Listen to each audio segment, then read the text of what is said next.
Oh, hello world. My name is Stephen Walker, and welcome to a walker in the woods. Finally made it up here into the mountains again to do what I intended to do about 4 years ago. It is November the 8th. I'll turn this way since the sun. But it is November 8th here in South Korea. And this morning it was about 1 degree, which is I think 33 degrees Fahrenheit, 1 degree Celsius. But now it's a bit warmer. It's about noon here. So, as I said, my name is Stephen Walker. If this is the first video you're watching, I'm on a, let's see, what did I say it was? It's the 8th of November, so that means I'm on my 8th day of a water fast. And I just climbed up from down, you see the lake.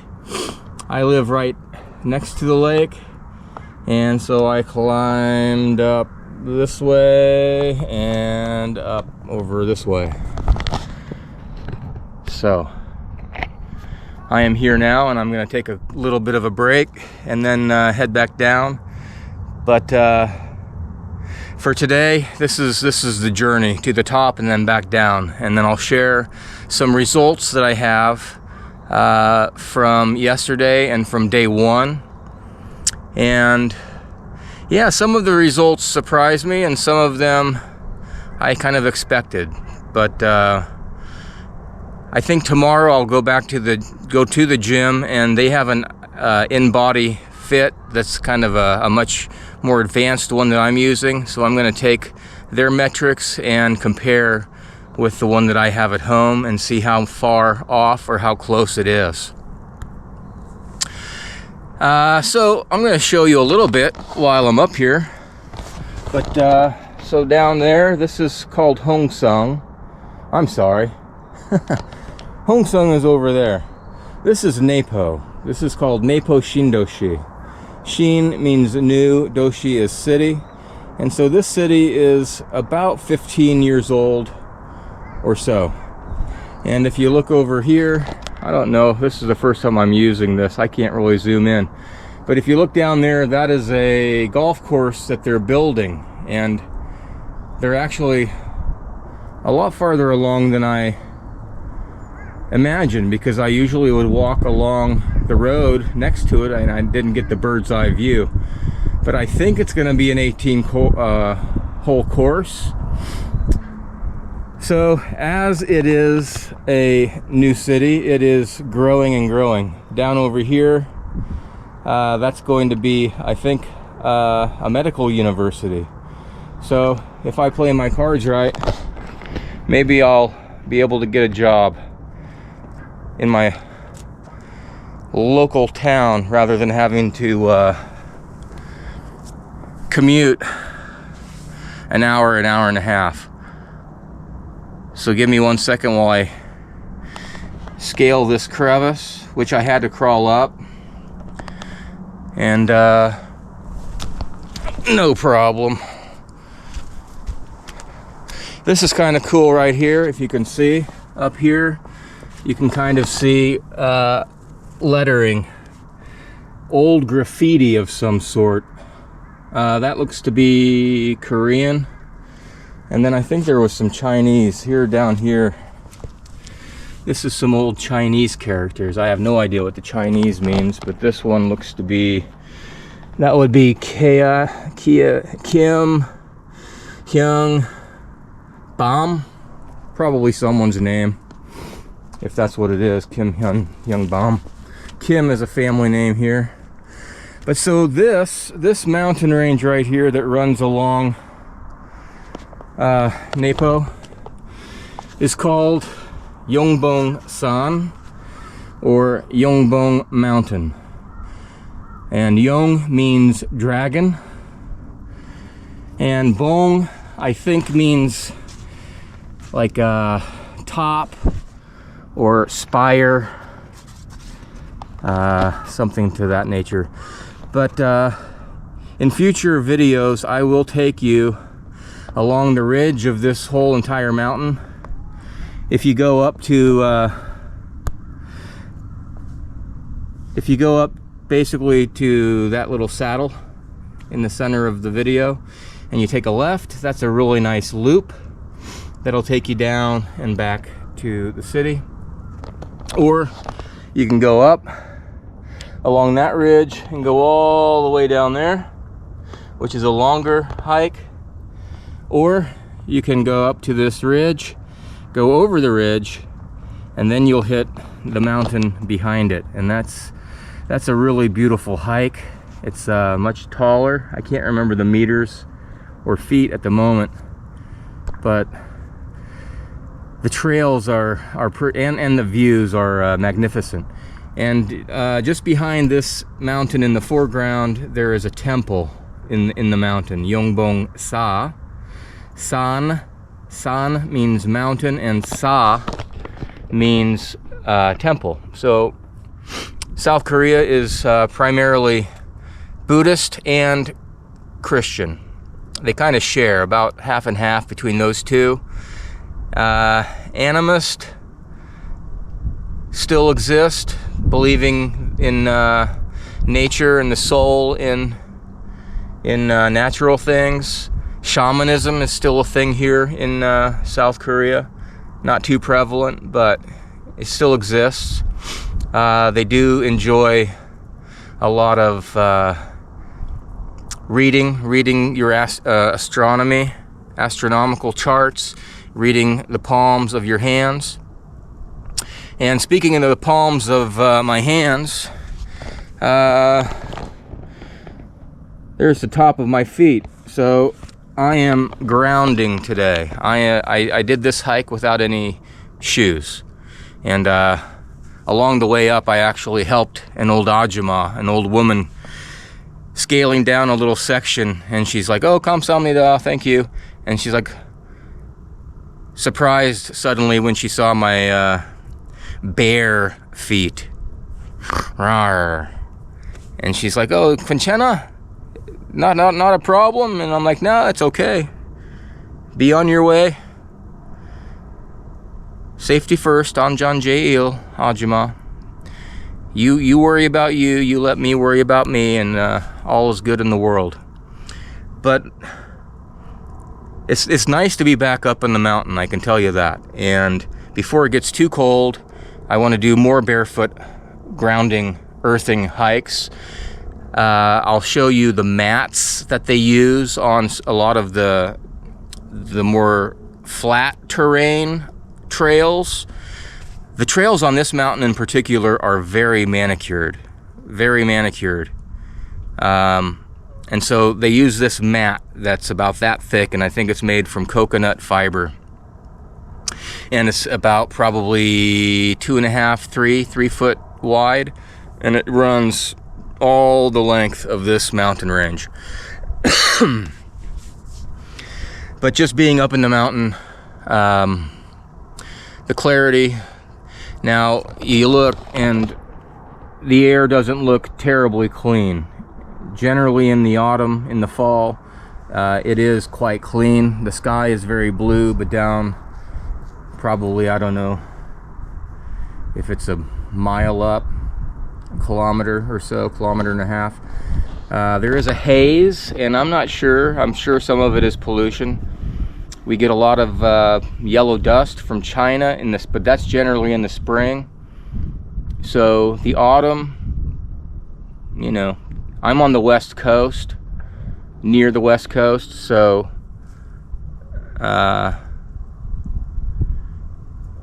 it could be a number of things. Shitloads of cars, factories, and probably just also the change in temperature. It's been pretty warm. It's been a pretty warm autumn so far, and this morning was a little bit chilly, but still nowhere near how Korea gets cold. It has 4 distinct seasons, and the winters are pretty harsh. There's a really good book on the Korean War called Cold as Hell, and if anybody's interested in reading about the Korean War, that's a good read. But I'll kind of keep this to, I think I'm at about 10 minutes already. So I'm gonna cut here. I'm going to walk back down, and then maybe you can join me on certain little sections. I'll show you a few nice trails heading down, and then I will share my metrics. So right now I'm gonna get down there, and I'll see you on the other side. Okay, so I just came from up there and hiked down and to a crossroads that will lead up there. So if I go to the left, this is it's called Junmangdae, and that means observatory, or like a gazebo, about 240 meters up. I just came from over here, 60 meters away. This is called Naenam Bali. Bali means rock, and I guess Naenam, Ne is my, and Nam is Namja, or man. So my man rock, very fitting. It is my rock, and I'm a man. Let's see, 860 meters down that's the name of the city that I live. It's called Napo Shin Do Shi. And quick Korean lesson. This is called a bachim. Bachim, bachim, bachim, bachim, bachim. Each bachim is a syllable. 1, 2, 3, 4, 5 syllables. So Napo Shin Do Shi. New. Well, Napo means, I don't know what Napo actually means. Shin is new, Doshi is city, Napo, that's my research. I gotta figure that out. Why call it Napo? So anyways, I am heading down to Napo Shindoshi from my man rock, and so I'll give you a little bit of a tour. Not to bore you too much, but the ROK is the Republic of Korea. That's South Korea. Then you have the Democratic People's Republic of Korea, and that's North Korea. So ROK, rock. It is a big rock. There are rocks. It is a very rocky peninsula. A very rocky peninsula, as you can see. The majority of the peninsula is mountainous. In the southwest, there's more plains and rice paddies. They fit the rice paddies in wherever they can, though, in the valleys. So rice fields, rice is the staple here. And then you see greenhouses everywhere where they grow veg, fruit, mushrooms, all kinds of stuff. And so if you've never tried Korean cuisine, the traditional Korean cuisine, it's absolutely amazing. Lots of side dishes, lots of fermenting vegetables, and if you don't have a specific diet that you're trying to adhere to, then I definitely recommend you try out some good Korean cuisine. Traditional, not the modern shit. Traditional. Kimchi jjigae. Kimchi is the national dish, the fermenting cabbage. Jjigae is a soup. As I said, it is autumn, and I think the maple trees are still holding on to their color. But yeah, I'm gonna leave it here for now. I'll pick you up a little bit farther down, and as far as food is concerned, I'll do a special on that one day, as well as take you to the left and to the right and behind this mountain. And then if there's interest in what I'm doing, then I'll make more, and we can travel and check out more mountains. I've been to quite a few, up in Seoul and down in Jeju Island and in the middle and here, there, and everywhere. So catch you a little later. Okay, now here, as I said, this is a very rocky country. But this is always an interesting, this is kind of midway down the mountain. And when you're walking up, it definitely catches your eye. I don't know if it's just me and I have an overactive imagination, but I have a feeling that there are more than one or two virgins laid upon this rock at one point in history. But I'll leave that to your imagination. Back to my feet, which is one of the topics of this video, is barefoot, grounding, earthing. And also, here we go. As I said, it was manicured. We get steps in certain parts.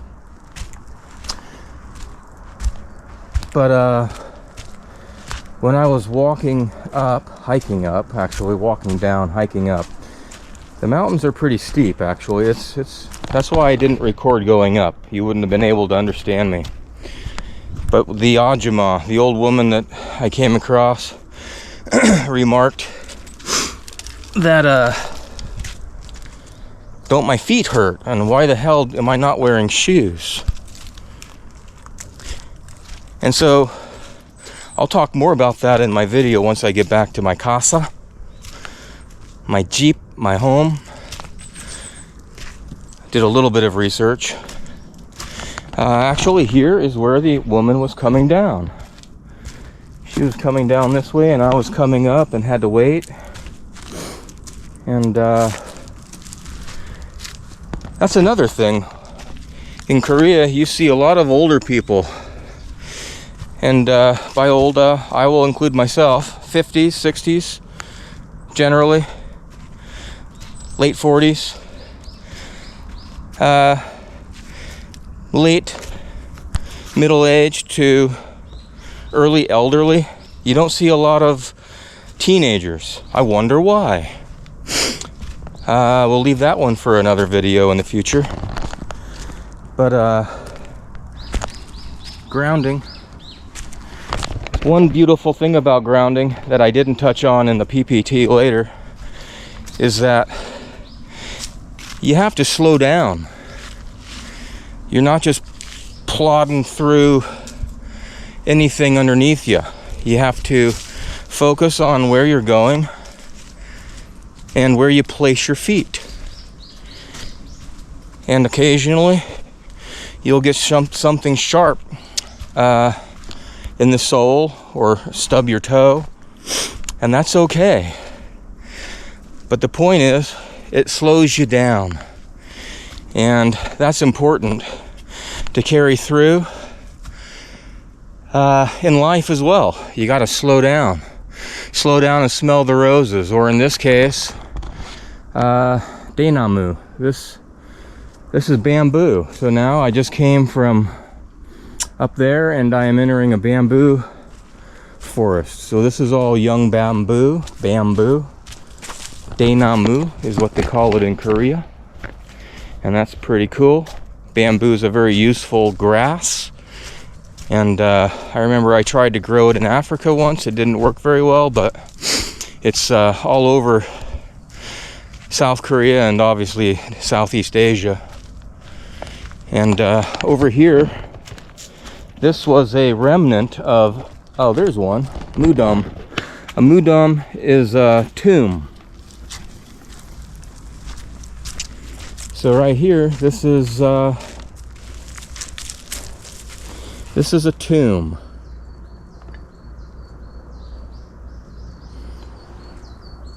And the view is blocked now, but in the winter time, when the leaves are gone, this old fella, or Ajumma, would have a pretty good view.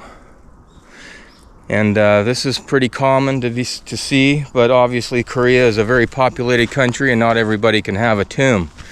A lot of cremation, and or if you have money, money talks when you can no longer walk. So, all of these topics I can touch on more if you're interested. If any of these little segments that you find interesting, you say, hey, tell me a bit more about that. I don't know how much people know about Korea other than BTS, kimchi, Korean kalbi, barbecue, chicken, North Korea, obviously, Kim Jong-un. Talk about that. Trump met him, and now he may, and I hope he does, meet him again. Because communication is the most important thing in any relationship, be it marriage or political rivalries. If you don't communicate, then that is the number one problem. All right, I'm going to leave it here, and I'll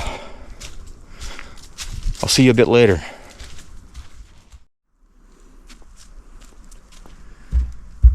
Okay. So now we're down at the bottom of the mountain, and here is the mat. And as I said, this is called a yaja mat. Yaja in Korean. Mat.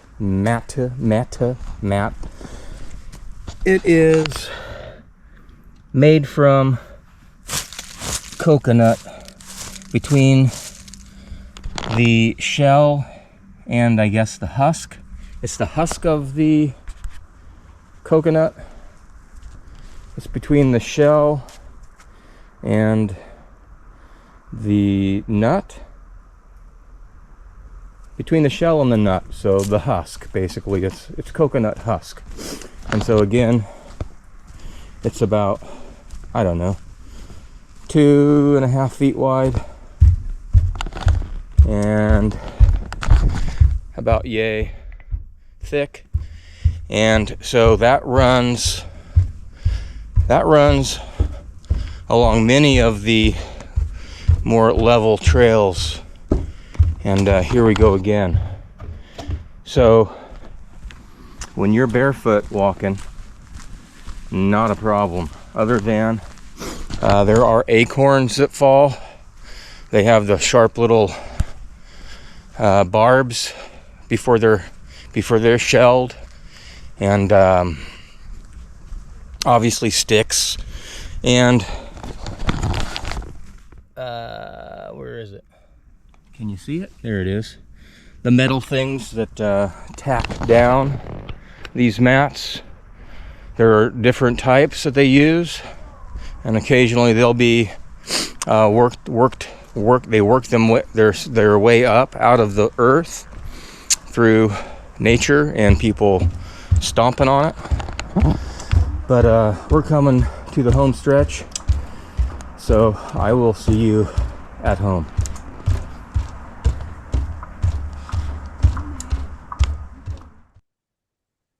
And hello again. We're back home. Welcome home.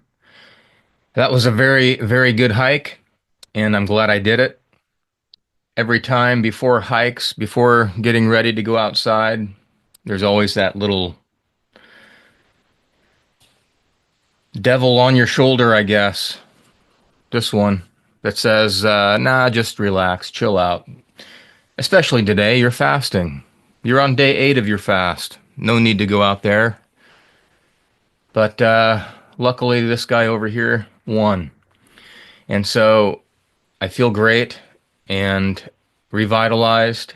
And let me share my screen, and I will blow through this information quickly since I've already taken up about 20 some odd minutes of your time. And so this is day 8. Observations of physical mental state. I think you saw my mental state. I'm in good spirits physically, as far as down below with the gut. Last night, again, there was some movement, again, I don't know how to describe it, kind of like boats up against a dock, just kind of grumbling or shifting or whatever it is, there wasn't a lot to extricate this morning. And so things are slowing down. And if I would continue this beyond 10 days, it pretty much goes dormant. Barefoot hiking benefits. I will touch a bit more about this, and then we will take a look at what visceral fat level means, and then my metrics. So barefoot hiking, or they call it earthing or grounding, and this basically just connects people to the Earth's natural healing energy.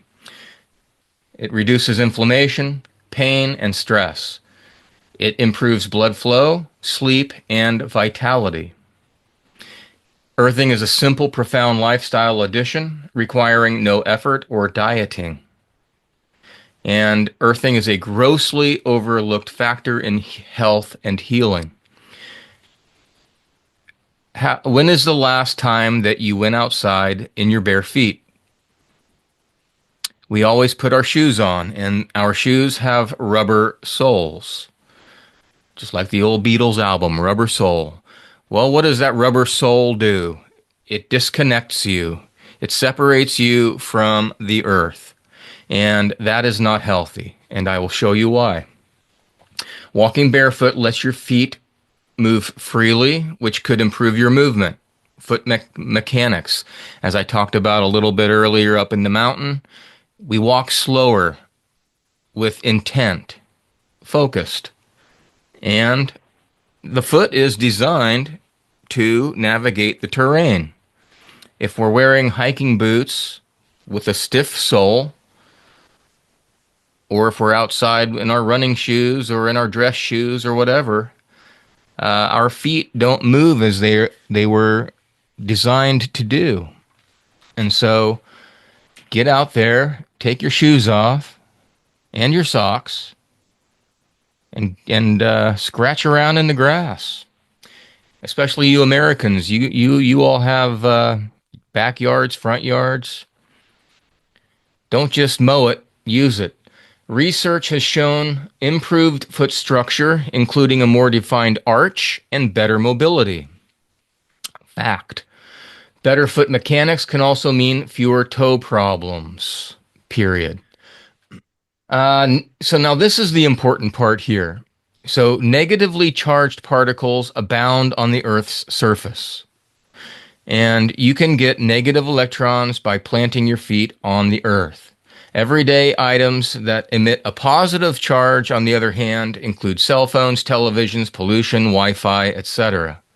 So we're building up positive ions, positive charge in our body each and every day. So basically, if you walk across the room and you touch a door handle, zap, what happens? You get shocked. Well, your body is positively charged, and so when you get outside, you take your shoes off and you walk on the grass, or you go to the beach and walk on the sand, or even better, get in the ocean, get in the lake. When you do that, you are becoming grounded, thus grounding. High concentrations of positive ions are actually detrimental to your health. You can remove any charged state by grounding. The human body, when connected to the ground, creates a closed circuit for energy transfer. The earth literally supplies you with electrons to neutralize your charge. Very, very important, and something we don't think about. Children know it. When I was young, I was outside in my bare feet all the time and had tons and tons of energy. And I'm 53 today, and it was a little bit of a challenge going up because it is a steep mountain, but coming down was a breeze. So now let's take a look at visceral fat level, which is one of the metrics on this InBody machine that I have. I presume most of you know what visceral fat is, but if you don't, visceral fat is the intra-abdominal adipose tissue stored around the several organs, including the stomach, the intestines, and the liver. How much visceral fat is normal? The normal visceral fat range should be about 10% of your body fat. The best way to reduce visceral fat is through losing weight. And if you are above a healthy weight range, through losing weight, if you are above a healthy weight range. So if you are overweight, then yes, it's time to lose weight. And that would be me. And also maintaining a healthy diet. And I intend to have a very healthy diet for the next 20 days, if not more, when I go carnivore. Regular exercise is especially effective in reducing visceral fat and preventing it from coming back. So get out, move the body, go to the gym, take a hike, go for a swim, do your yoga, Pilates, ping pong, whatever. Move the body, get your ass up off the sofa, turn off the TV, and just do it. For both men and women, the first fat you lose when you exercise is visceral fat. That's interesting. I did not know that. And when we look at my metrics, we'll see if that's working or not. So here's an image. So the visceral fat is, again, inside, surrounding the organs. There are your kidneys. Your liver's over here. You have your intestine. Abdominal muscle. And then, so the subcutaneous fat is between the skin and the core, and then the visceral is internal. So for visceral fat level, the range from 1 to 9 is normal, 10 to 14 is high, and 15 to 30 is very high. And I believe mine has been hovering about 11. So I am in the high range. So let's take a look at the metrics. This is the InBody Fit that I use. And today is the 8th. And so my weight was 98.6. Yesterday, 92.6. And this morning I weighed in at 748 and it's 92.2. So I only dropped 0.4. I've been dropping about 1 kilo a day, and now suddenly it's slowed down. So I'm not sure why. I'm drinking water, and I'm also drinking some electrolyte, but had zero food. The BMI yesterday was 29.3. I'm down 0.1 on that. Skeletal muscle mass yesterday was 40.6, and I dropped down to 39.4. Soft lean mass, 66.7 yesterday, and that one took a dive, 1.7. Basal metabolic rate, 1894, now 1854. Which means I guess I need less calories on a daily basis. I guess that's what it means. That's what I kind of researched and believe it to mean. Percent body fat, 23.8 yesterday, and now this one jumps up. So this has me second guessing this machine. Is this working or not? So again, tomorrow when I go to the gym, I'm going to ask them to use their InBody machine and hopefully be able to get a printout and show what the results are and then compare it with what my machine here says. This is a home unit. It's not cheap, but it's it's not terribly expensive. So hopefully it's giving me some accurate readings, or at least close to it. The visceral fat has always been 11. It dipped down to 10, I think 2 days, and then now it's back to 11 again. So, but I want that visceral fat level to drop. That's the one that I've heard is the more of the dangerous type of fat. And when they take cross-section, MRI, CAT scan type of imagery, that can cause problems. The waist hip ratio was 1.02. It dropped down to 0.01, and now that's back up to 0.04. So I have no idea what's going on. The fit score, 770, and yesterday it went up, and now it went down. And again, I keep forgetting to forward these things. But again, I'm over. The Pyojun Isong is above normal, above, above, above, above, above. Above, and this is just how much I use the machine when I use it in the day, how often. I've used it 8 days now, and well, yeah, I guess 2 weeks.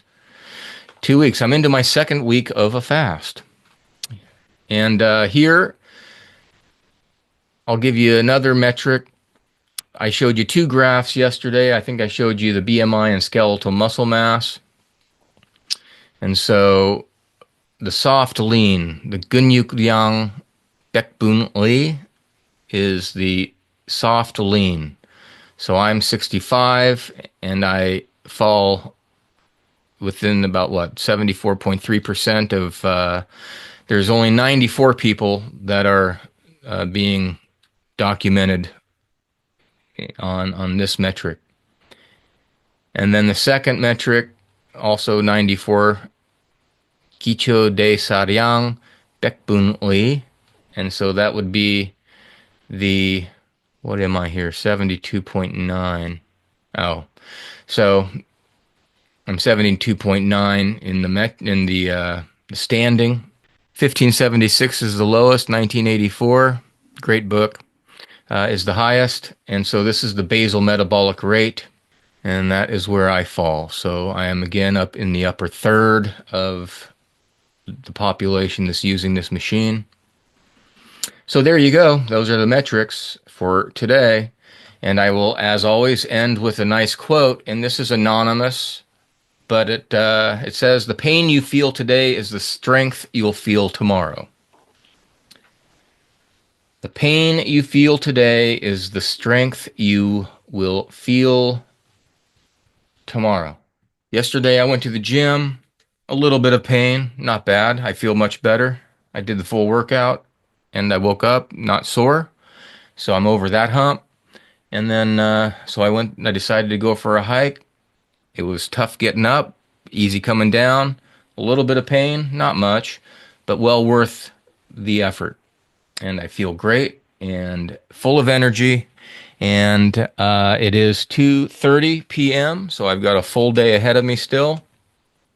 So I am celebrating with an electrolyte drink, and I will see everyone, whoever is watching, if anyone, tomorrow. So ciao for now.